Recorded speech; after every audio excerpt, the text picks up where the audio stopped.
Yo, so today's gonna be a day about interior aesthetics and functionality. Um, as you know, these older cars have, old school stereos. This one in particular only has a CD changer and AM FM radio, which is kind of weird because now we're all used to like the newer infotainments with touchscreens and Apple CarPlay. So driving this car around does take me back because I don't have any of that functionality, which I realize how much I use when I come into this car. So one of the first things I decided to do was order myself a new deck. So this deck is made by Pioneer.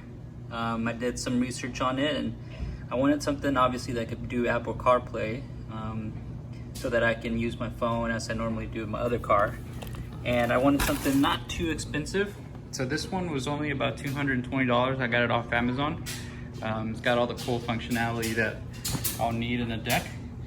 And then the two things that I ordered, one was this DIN this kit that allows you to fit this unit using factory like mount points. So it's made specifically for this car. And then the other thing I ordered was this harness kit. What this kit will do is, instead of cutting all the wires from your existing harness inside the stereo, you could just mount this thing up and then this should plug right into the factory unit. So anyways, it should be somewhat simple. Just gotta wire a few things. And I'll show you kind of what it's like. First thing I'm gonna do is obviously get my little setup here. I'm gonna disconnect the battery. Anytime you do any kind of electrical work, you're gonna wanna do that. I usually do the negative side. Once I have that cable disconnected, then I'll jump in here and those are some of the tools that I'll be using. Your basic tools. This should be a pretty simple project if you know how to wire things, and if you don't worry, they're all color coded. So anyways, I'll show you what it's like. First thing you're gonna wanna do is take these two screws out right here, this one and that one, and then you're gonna take the bezel out of this thing and drop it in there because this whole armrest unit is gonna come out, and then you take these two side pillar things out, and that'll give you access to the whole display thing right here.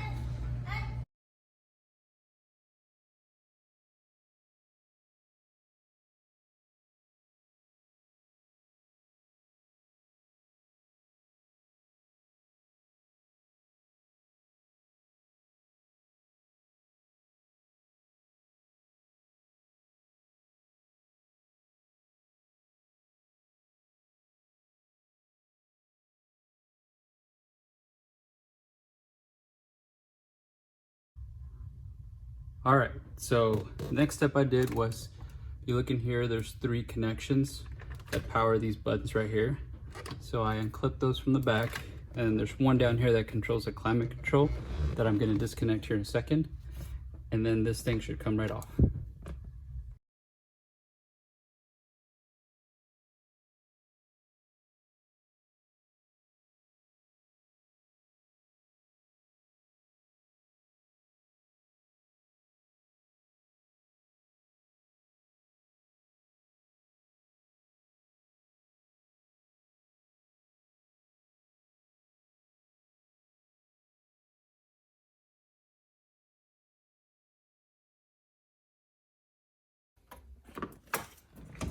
All right, there's the factory unit. I might need to reuse this so that I can get the other unit in place. I'll take that off now. This is so the thing can mount on the back and not wiggle back and forth when you have the other one installed. So we'll put that off to the side. All right, just to give a little recap of how the wiring went. Honestly, it did take me a little while because my particular car has a factory amp, which some newer cars do as well, or some cars do as well. And so that's one of the reasons why that kit that I bought from Metra came with this adapter. As you can tell, this comes from the car itself harness, and then this is the Metra adapter. So the thing you want to do is it'll come with the wiring that goes to the RCA outputs. This is what gives you the signal for the to the amp. So whenever there's a signal from the music or whatever you're playing, the audio, it'll go to the amps.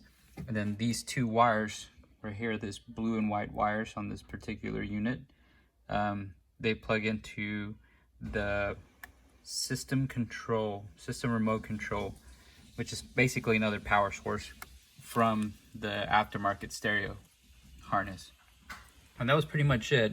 I looked online for a lot of videos and none of them really pointed out how to make this work with the factory amp, because a lot of guys just put in aftermarket amps and subwoofers and then they bypass this whole thing and power the thing a different way. But if you want to keep functionality of your factory amp, then make sure to order a kit that allows you to connect that and wire it. Makes it so much more simple. I know a lot of guys who do like their own splicing. They'll cut the factory harness and then hook it up this way. But when you get a kit like this, like the one from Metro, which is this one here, this one has all the functionality for the factory harnesses without having to splice or cut any of the factory harnesses back there. So as you can see, it was pretty easy. You just follow the color coding, the speaker wires, the power wire, the remote, or actually this is the memory wire, so this will keep any memory settings we have in the stereo active. In the future, I forgot to order this ahead of time, but I want to install a reverse backup camera.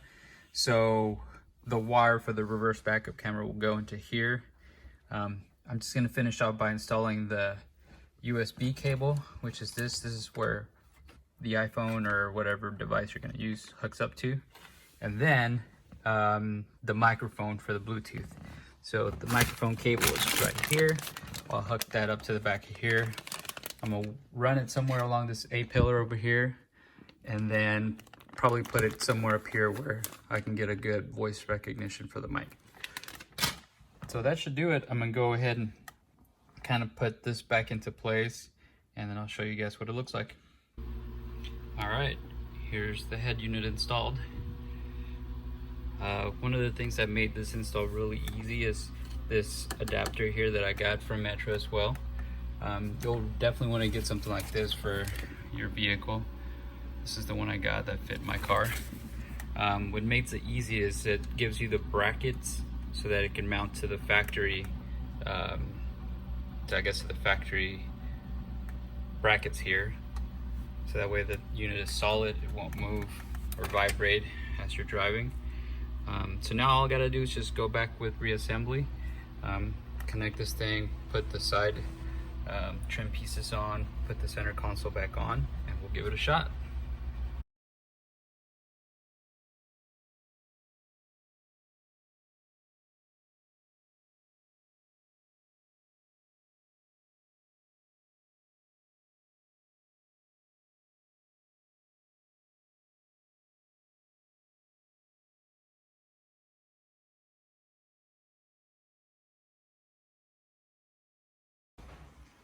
All right, here's the finished product. This is a great unit, just because it really fits flush with the factory setup here. It works great. I'm turning on the car, at least the accessories, just so you can see what it looks like when it powers up.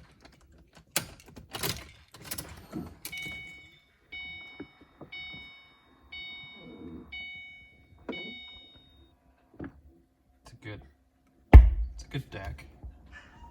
That noise you just heard was the amps, because it does power the factory amps. If I connect the thing here. Okay, sorry about that. So here's what it looks like powered on. As you can see, I got all my Apple CarPlay functionality there, which is awesome. So anyways, love this setup. It wasn't too hard. As you can tell, like, it gives me now the cord where I can interface with the system, and then the mic is down here. I still need to route it.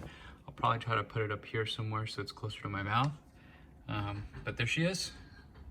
Hope you guys liked it.